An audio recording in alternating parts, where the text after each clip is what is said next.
sayfanın sonundaki hadisi şerif, hayru yevmin talaat fihi şemsu yevmul cumaati fihi hulika Ademu ve fihi uhbete minel cenneti ve fihi tibe aleyhi ve fihi kubuda ve fihi takumus sa'a ve ma ala vecihli ardı min dabbetin illa ve hiye tusbihu yevmel cumaati musihaten hatta tatlu'uş şemsu şafakan mines sa'a İlla ibne Adem ve fihi sa'atun la yusadu fiha abdun müminun ve huve fis salati yes'elullaha şey'en illa a'tahu iyyahu.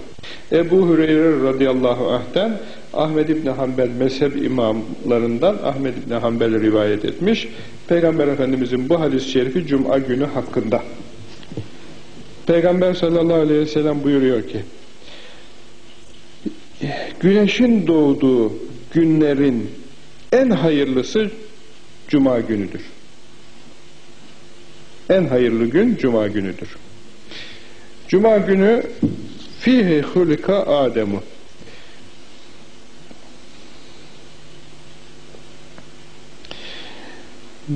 Hazreti Adem atamız aleyhisselam Cuma günü yaratıldı. Hazreti Adem Cuma günü yaratıldı. Ve fihi uhbite minel cenneti. Cuma gününde cennetten yeryüzüne indirildi. Ve fihi tibe aleyhi. Cuma gününde kendisine yaptığı tevbesi kabul oldu. Tevbesi kabul oldu. Allah'ın affı mağfireti erişti. Ve fihi kubuda ve Cuma gününde Hazreti Adem atamız kabzolundu. Ruhu kabzolundu. Ve bu fihi tekumus sa'a ve bu Cuma gününde kıyamet kopacak. Kıyametin kopması Cuma günü olacak. Ve ma ala vecihil ardı min dabbetin illa ve hiye tusbihu yevmel cumu'atı musihaten hatta tatlu eşşemsi şafakan mines sa'a. Yeryüzünün şu üzerinde hiçbir gezen canlı varlık yoktur ki Cuma sabahına çıktığı zaman güneş doğması esnasında kıyamet kopacak diye korkusundan feryadı basmasın. İlla İbni Adem. Ademoğlu, insanoğulları müstesna, yeryüzündeki başka varlıkların hepsi Cuma günü oldu mu, acaba bugün mü kıyamet kopacak diye korkusundan feryadı basar. Cuma günü böyle bir gündür.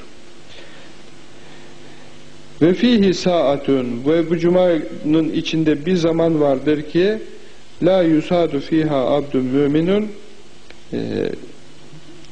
bu saatin içinde mümin kul namazdayken Allah'tan bir şey isterse Allah onun istediğini ikram ve ihsan eder. Yani duaların kabul olduğu bir saat vardır deniliyor.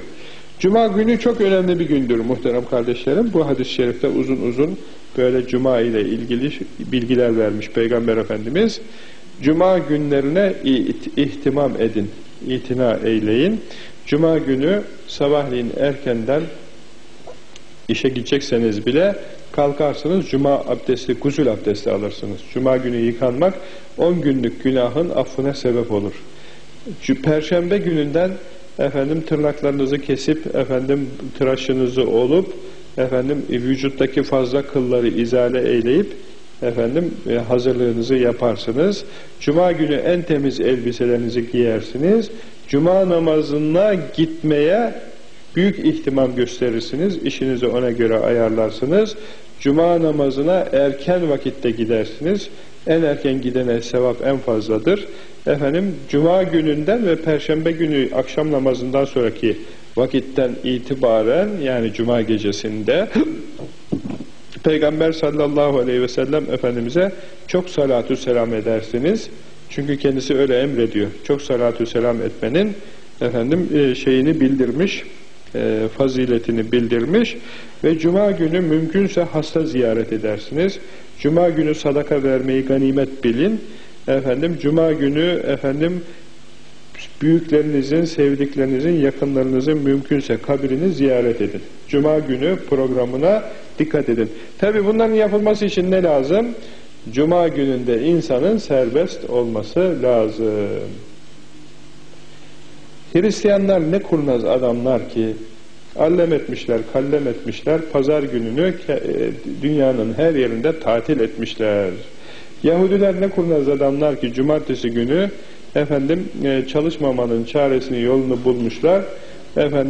Bizim memlekette de fermanlarını yürütmüşler. Yahudilere de yarıyor, Hristiyanlara da yarıyor bizim cumartesi pazar günü tatil olması. Ama cuma günü iş günü olduğu için Müslümanlar sıkıntı çekiyorlar. Büyük sıkıntı çekiyorlar. Halbuki memleket %99 İslam beldesi. Eskilerden hatırlıyorum, eski meclis zamanlarında Güneydoğu Anadolu illerinden birisinin bir milletvekili iktidar partisine de mensuptu hem de. Cuma günü tatil olsun diye bir kanun teklifi verdi meclise.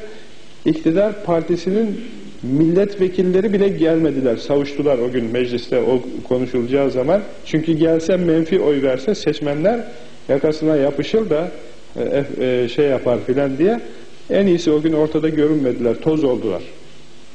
Toz oldular ama Allah biliyor tabii herkesin ne yaptığını, nasıl yaptığını.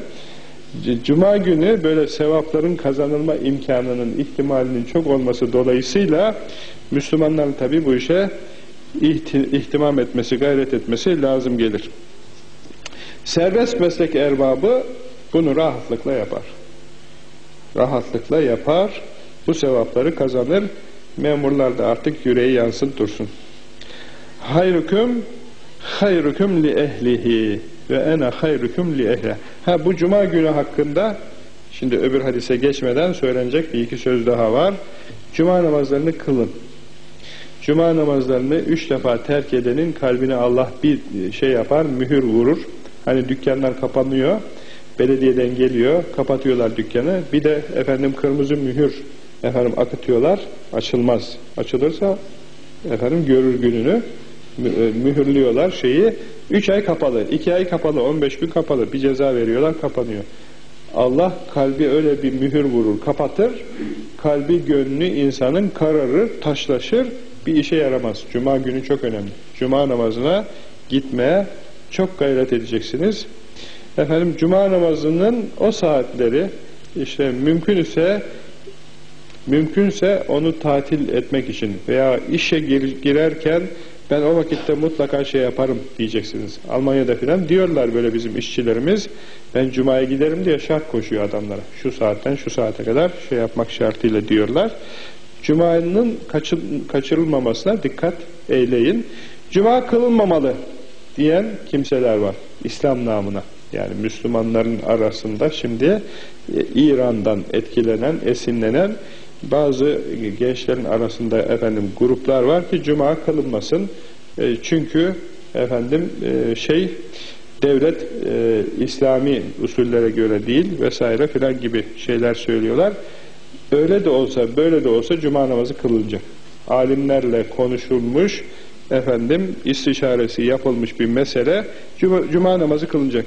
Peki bu hocalar bilmem rejimin hocası diyorlar, bilmem şeyden para alıyor diyorlar. Parayı bizden alıyor, parayı biz veriyoruz. Devlet kendisi yapmıyor ki, vergiyi bizden topluyor, bizden alıyor. Sonra hoca nasıl olursa olsun arkasında namaz kılınacağını, namazın kılınması gerektiğini Peygamber Efendimiz bildirmiş. Yani hoca